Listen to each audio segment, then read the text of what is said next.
చిన్న పిల్లలు సర్వళ్ళ తలవెట్టి ఇరుక్కబోతే చూసినాం, కిటికీల తలవెట్టి ఇరుక్కబోతే చూసినాం. మొన్నటికి మొన్న ఒక తమ్ముడు పార్కుకు పోయి గేటు కడ్డీల నడుమ తలకాయ పెట్టి బొబ్బలు పెట్టి ఏడుస్తుంటే కూడా చూసినాం కదా.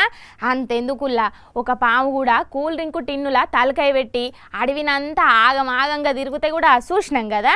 సరే, ఇప్పుడు అదంతా పక్కన పెడితే ఇప్పుడు ఏం జరిగింది వార్త ఏందంటే ఇగో గిదే. అయ్యో అయ్యో అయ్యయ్యో ఎంత పని చేసినవే కుక్క, ఎరక్కపోయి ఇరుక్కున్నట్టు గీ ట్రాలీ కిందికి ఎందుకు పోయినవే?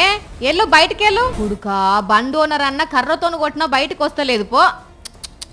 అయ్యో పాపం కుక్కకు కదల రావట్లేదు మెదల రావట్లేదు పోన్రీ.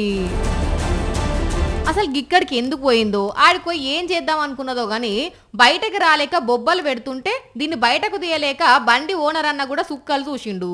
జిహెచ్ఎంసీ వాళ్ళకు ఫోన్ కొడితే వాళ్ళు కూడా వస్తున్నామని అట్లనే తప్పించుకుర్రట. మరి ఇది ఆఖరికి ఎట్లొచ్చిందో ఏమో గాని సుడుండ్రుల్లా పాపం కుక్కకు ఎంత పరేషాన్ అయిందో. హైదరాబాద్ బంజారా హిల్స్ ఏరియాల కుక్కగిది.